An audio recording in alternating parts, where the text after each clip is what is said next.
మిథునం మిథున రాశి వారు ఎవరైతే ఉన్నారో మరి మిథున రాశి వారికి ఆర్థిక ఇబ్బందులు, అప్పుల బాధలు తొలగిపోవాలి అనుకున్న, కొంత అనారోగ్య సమస్యల నుండి బయటపడాలి అని అనుకున్న, కొంతమేర ఈ యొక్క మిథున రాశి వారికి వాస్తవానికి గడిచిన ఒక 1-2 మంత్స్ నుంచి మజిల్స్ పెయిన్ కానీ, కండరాల నొప్పులు కానీ, ఈ జెయింట్స్లో పెయిన్ కానీ చాలా విపరీతంగా ఉంది.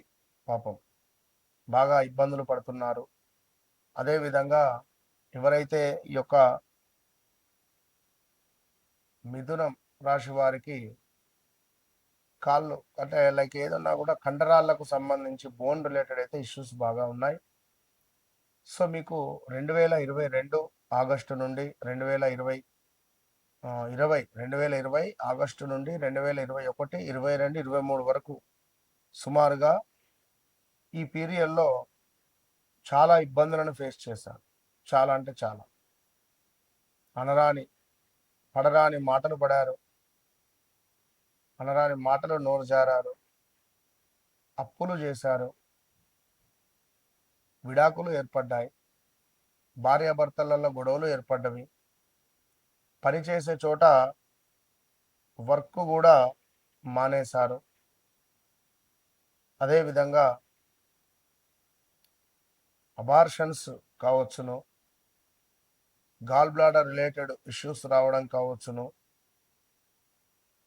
రీసెంట్గా 2025లో విపరీతమైన లావు పెరిగారు. మరి ఇంకా చూసుకుంటే అప్పుల బాధలు, అనారోగ్య సమస్యల నుండి కొంత దూరం అయ్యేటువంటి సందర్భాలలో కావచ్చును. పొలిటికల్గా మంచి హోదా పొందాలి అని అనుకున్న మిథునం వారికి మనం చెప్పబోయేటువంటి పరిహారాలు ఎంతో ఉపయోగపడతాయి. ఈ యొక్క మిథున రాశి వారు ఎవరైతే ఉన్నా కూడా వారు ఖచ్చితంగా కూడా మిథున రాశి వారు ఖచ్చితంగా కూడా ప్రతి బుధవారము పెసర్లను దానంగా ఇస్తూ, అదేవిధంగా ఓం గం గణపతయే నమః అనే మంత్రం కానీ, ఓం భూం బుధాయ నమః అనేటువంటి మంత్రం కానీ స్మరించుకోవడం ద్వారా వీరికి మంచి ఫలితం కనబడుతుంది.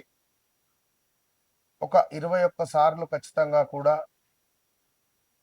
ఓం భూం బుధాయ నమః అనే మంత్రాన్ని స్మరణ చేసుకోవాలి. పచ్చ పెసర్లను దానంగా ఇవ్వాలి.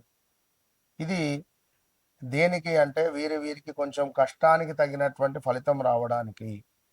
ఇక అదేవిధంగా మరొకటి ఏమిటి అంటే, మీకు ఒక అద్భుతమైనటువంటి విషయము, మీరు మాట్లాడే ఒక మాట, సో మీ మిథున రాశి వారికి మీ మాటే శాసనం.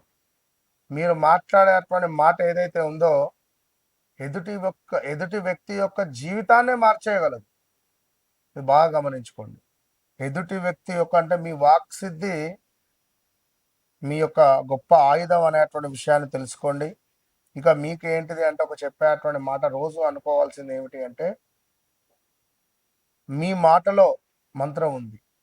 మీ మాటలో అంటే నా మాటలో మంత్రం ఉంది, నా ఆలోచనలో భవిష్యత్తు ఉంది అని అనుకునేటువంటి పరిస్థితిని రోజు అనుకోండి.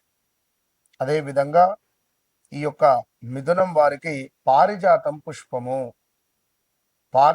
పుష్పాలు జ్ఞానము, మంచి సంబంధాలు, మానసిక ప్రశాంతత అనేటువంటిది మీకు తెస్తుంది. నెంబర్ 5, నెంబర్ 3 మీకు లక్కీ. బుధవారం కూడా లక్కీ. ఈ విషయాన్ని తెలుసుకోండి. ఇక అదేవిధంగా ఈ మిథునం వారికి బుధవారము లక్కీ డే అని చెప్పి అనుకున్నాము. గురువారం కూడా లక్కీ డేనే. మహావిష్ణువు వీరికి ఇష్టదైవత, ఆరాధించాలి. మహావిష్ణువును ఆరాధించాలి ప్రతిరోజు కూడా.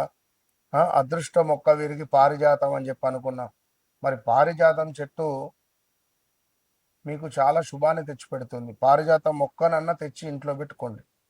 అదేవిధంగా బుధవారం ఇందాక మనం చెప్పుకున్నాం, పచ్చ పెసర్లను దానంగా ఇవ్వాలి అని. పెసర్లను దానంగా ఇవ్వడం ద్వారా మంచి అద్భుతమైనటువంటి పరిస్థితి కనబడుతుంది. ఇంకా నువ్వు చూసుకున్నట్టయితే ఓం నమో భగవతే వాసుదేవాయ అని కానీ, ఓం నమో నారాయణాయ అనేటువంటి మంత్రాన్ని కానీ జప సాధన అనేటువంటిది చేసుకోవాల్సినటువంటి పరిస్థితి. సో ఏది ఏమైనప్పటికీ కూడా నేను ఇందాక చెప్పాను ఒక మాట, అది బాగా గమనించుకోండి. నా మాటలో ఒక మంత్రం ఉంది, నా ఆలోచనలో ఒక భవిష్యత్తు ఉంది. ఇది మిథున రాశి వారు రోజుకొక 10 సార్లు అనుకుంటారు ఈ మాట. ఇది నేను మీకోసం నేను రాసినటువంటిది, ఇది సత్యం. ఎందుకంటే మీరు మాట్లాడేటువంటి ప్రతి మాట ఒక వ్యక్తిని ఇన్స్పైర్ చేస్తుంది మిథునం వారు. అదేవిధంగా వీరి ఆలోచన కూడా మంచి భవిష్యత్తు ప్రణాళిక అనేటువంటిది ఉంటుంది. సో చాలా తెలివి కలిగినటువంటి వారు, తెలివి కల్లోలు. సో ఓవరాల్గా మిథున రాశి వారికి అప్పులు తీరాలి అని అనుకుంటే నెంబర్ 5, నెంబర్ 2, మన నెంబర్ 3 రిలేటెడ్ కనెక్ట్ అయి ఉండాలి. మొబైల్ నెంబర్ ఏది వాడినా నెంబర్ 5 ఉండాలి. బ్యాంకు రిలేటెడ్ ఏది ఉన్నా కూడా కంప్లీట్గా ప్లస్ చేస్తే నెంబర్ 5 ఉండాలి. మొబైల్ నెంబర్ కూడా ప్లస్ చేస్తే నెంబర్ 5 కానీ నెంబర్ 3 కానీ ఉంటే మీకు అద్భుతమైనటువంటి భవిష్యత్తు ఉంటుంది. సో తప్పకుండా వ్యక్తిగత జాతక రీత్యా నడిచే దశ అంతర్దశలు ఏవైతే ఉన్నాయో అవి 1కి 2 సార్లు చెక్ చేసుకోండి. ఇంకా అద్భుతమైనటువంటి భవిష్యత్తు నా ద్వారా మీరు పొందగలరు. All the best. 30వ తారీఖు జూన్ నెలలో గోకర్ణ క్షేత్రంలో మన ఆధ్వర్యంలో మహాన్యాసపూర్వక ఏకాదశ రుద్ర పారాయణం, రుద్ర అభిషేకం కలదు.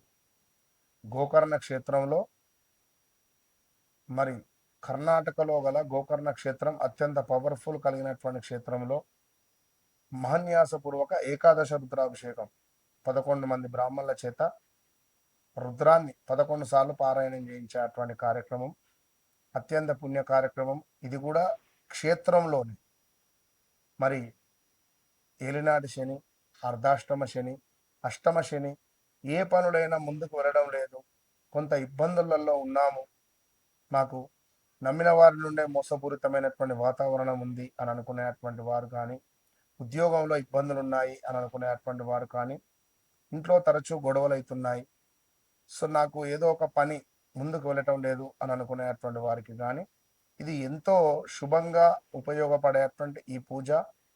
మళ్ళీ చేసేటువంటి సంకల్పం స్వామివారి వద్ద మనకు అద్భుతమైనటువంటి ఒక పవర్ అనేటువంటిది జనరేట్ అవుతుంది. సో తప్పకుండా ఈ పూజలో పాల్గొనేటువంటి వారు సంప్రదించండి. All the best.